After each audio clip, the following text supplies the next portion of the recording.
This video is brought to you by Evertoon. Bring your ideas into a 3D movie in less than 2 minutes. Kanye, I think I just saw a ghost in my house. Yo Drake, I'm really happy for you. I'ma let you finish, but my house is the most haunted house of all time. Oh my god, you too? We've got to get out of here, man. I'm the new Picasso. I'm the new Da Vinci. I'm haunted by 1 billion ghosts. Don't question my genius. Screw this, I'm gone. I'm the voice of the ghost generation. Also, I'm definitely possessed. If you enjoyed this cartoon and want to make your own, go download the app Evertoon. It's available on the iTunes store, and go make your cartoon come to life. The links are also available in the description below. What are you going to do when you're no longer president? I'm going to move to Canada and run for Prime Minister. Oh, Canada, our home and native.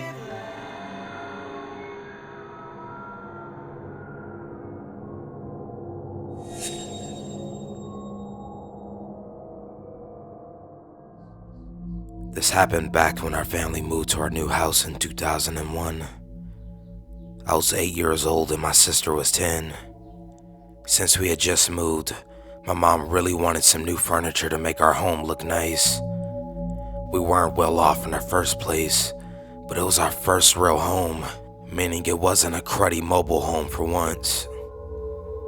We drove to a little value furniture shop that had a bunch of things to choose from. Of course, my sister and I, being typical siblings, were joking around with each other. She called me an ugly freak, and I told her that her face was fat. You know, just normal things. Unfortunately, my mom couldn't find anything she liked, so we left empty-handed. When we got into the car, she wanted to go to the grocery store and pick up a few things, so the trip wasn't a total waste.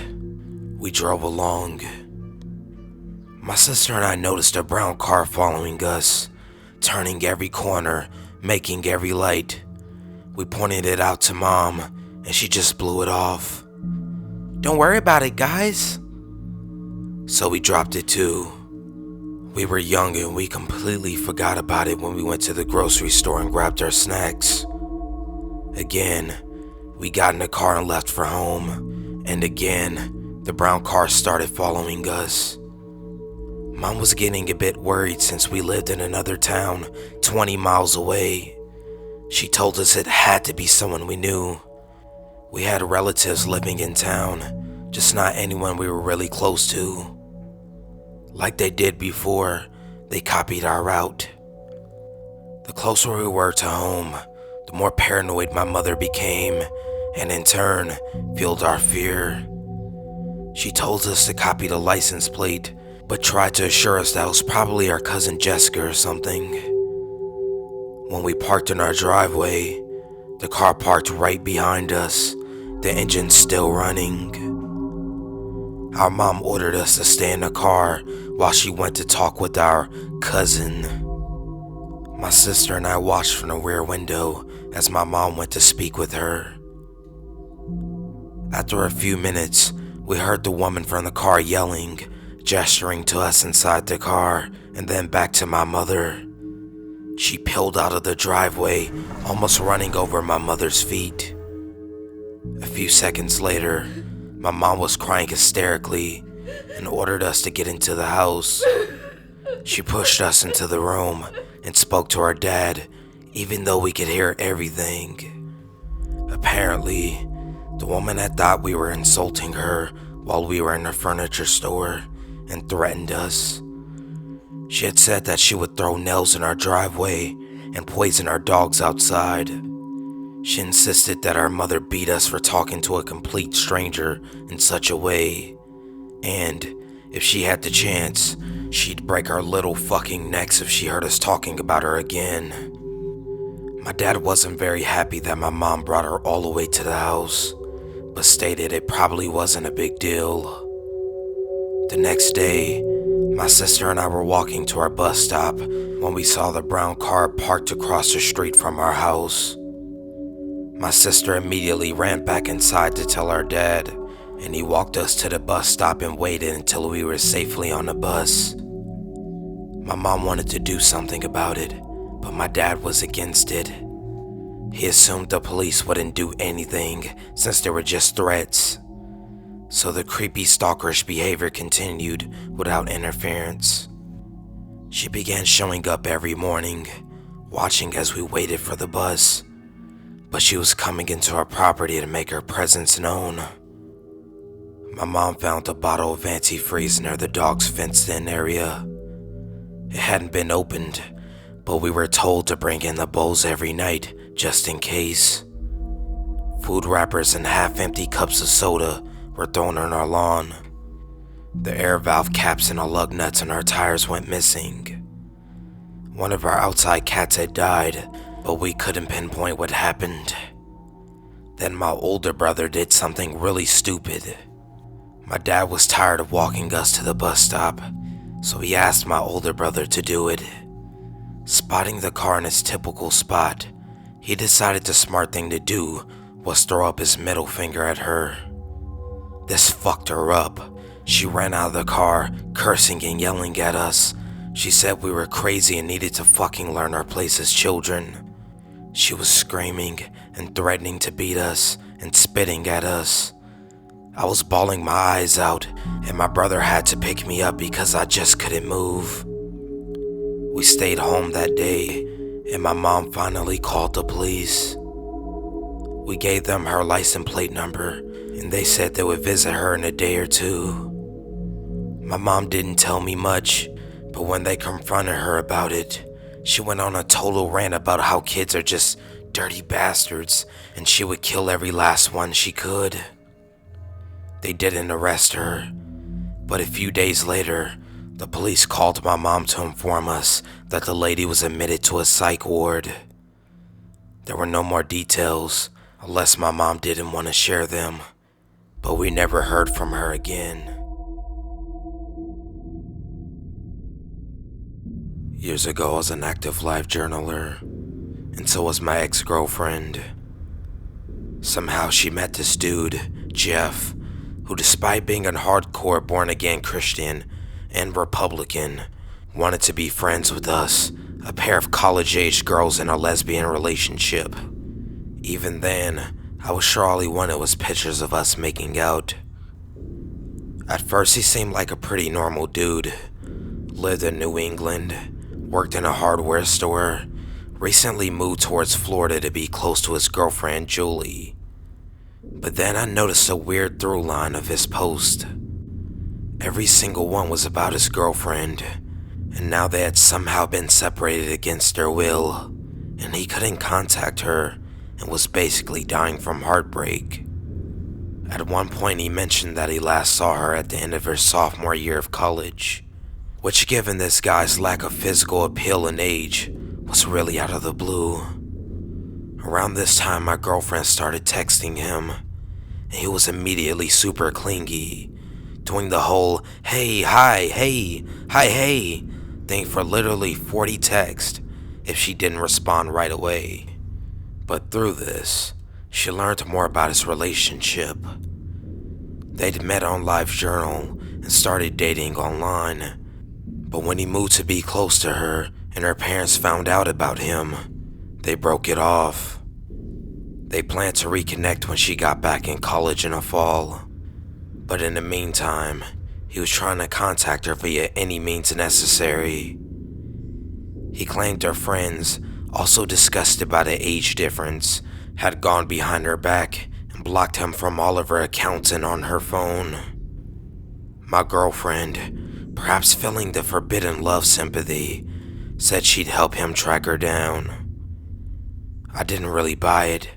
Like, why not make a new account or whatever, or just tell your friends to fuck off? This was almost 10 years ago now, so I'm shaky on the details. But something specific hit me, and I decided to Google him as best as I could. I'm glad I did, because my girlfriend had just found a ton of personal info on this girl and was about to pass it along to him. I found Julie's LiveJournal, and her public entries all hinted that she was healing from something really horrible. Real bummer. As for the rest, I have no memory of how I was able to find it. The first info I was able to find on Jeff is that he had been fired at a job in New England for hitting on a teenage girl. And then it got really fucked up. Jeff found Julie on LiveJournal when she was 15, and he was in his late 30s. She was young and lonely, and they'd cyber all the time. Then one day, he just showed up outside of her high school, 1,000 miles away, and told her that they can run away together. I don't know if she only later realized that she'd been victimized by a dude twice her age, or if it was an all-out rape. But either way, sex happened in his car. She reported it to the cops and got a restraining order against him. His whole story of her parents breaking off the relationship was technically true, but he'd left out some pretty major details. By the time my girlfriend and I were talking to him, he'd been stalking Julie for 4 years. We'd been talking to a turbo stalker and a child rapist, and perhaps unwittingly helping him to find his girl. I called the cops, but it turns out there isn't much they could do.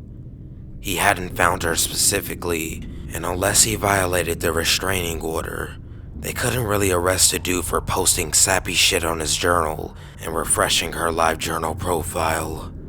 Luckily, we were able to delete him a few days later without having to confront him about any of it. When he texted my girlfriend a bunch of really disgusting sexual comments about me, problem solved. I blocked him on Facebook and haven't heard from him since.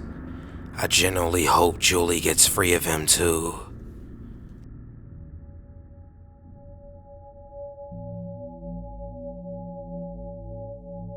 My story takes place in the spring of 2000. I had recently gotten my first puppy, a Pommy Mix, a very longed-for contribution to my life. I was 20 and had just moved into a dog-friendly apartment building and was enjoying the hell out of finally having a little pup in my life. I started walking several times a day and soon interacted with lots of new people who also walked their dogs the same places I did.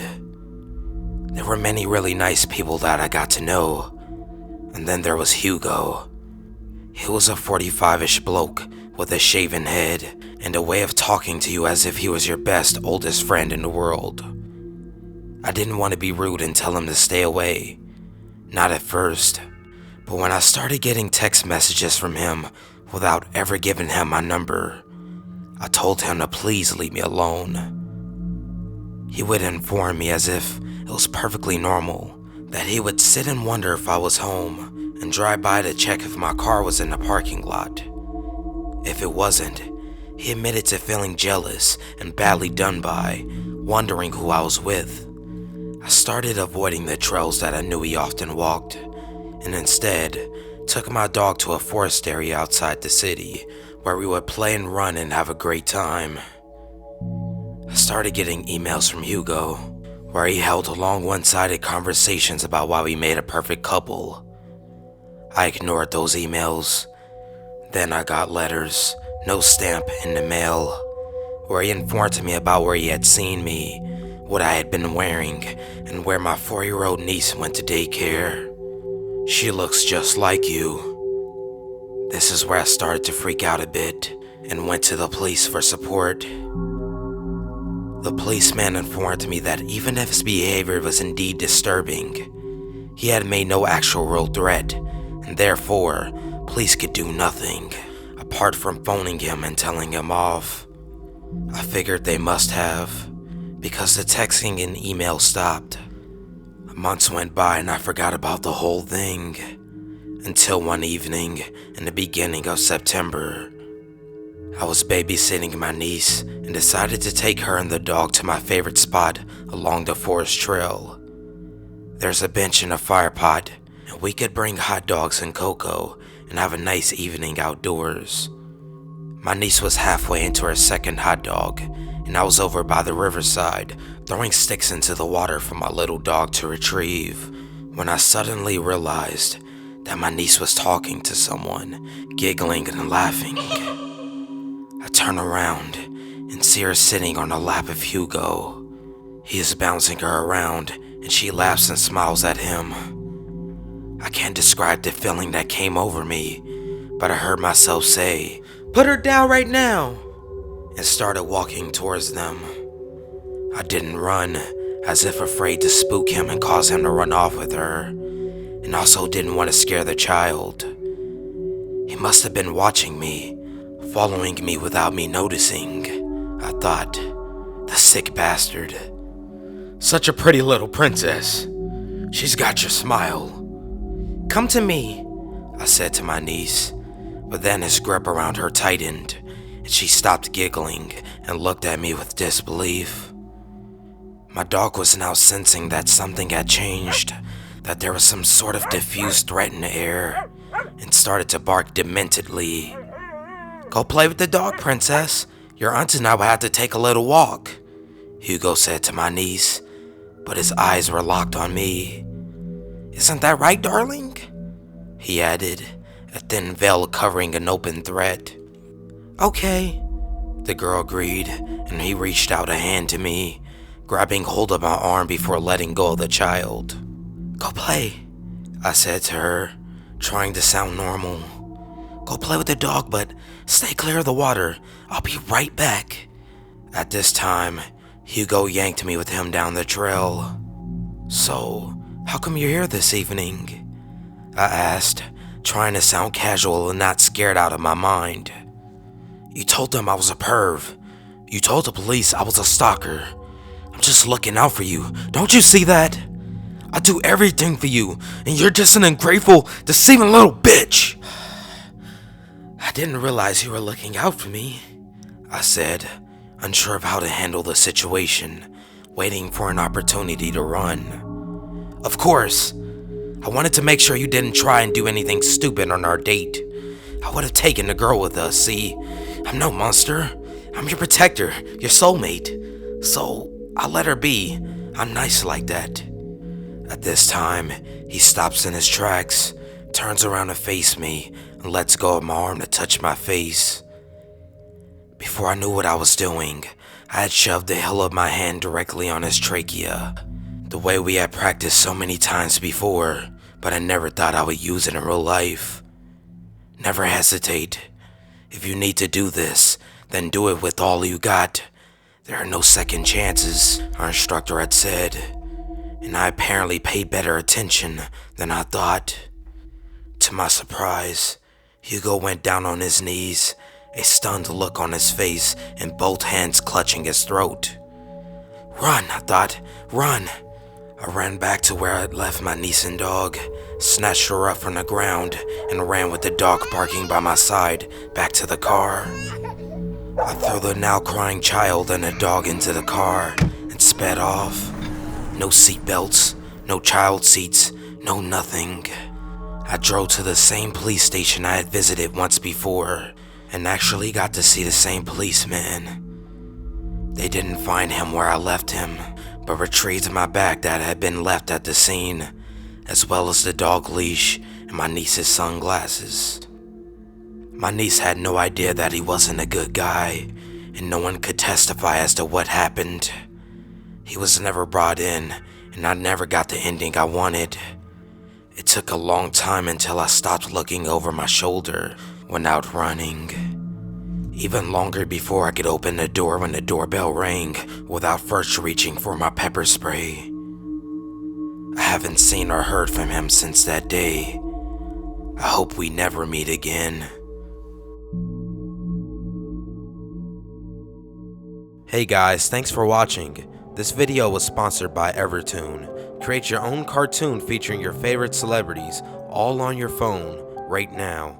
Go to the links below and download the app Evertoon, and go to evertoon.com for more news and updates. Thank you.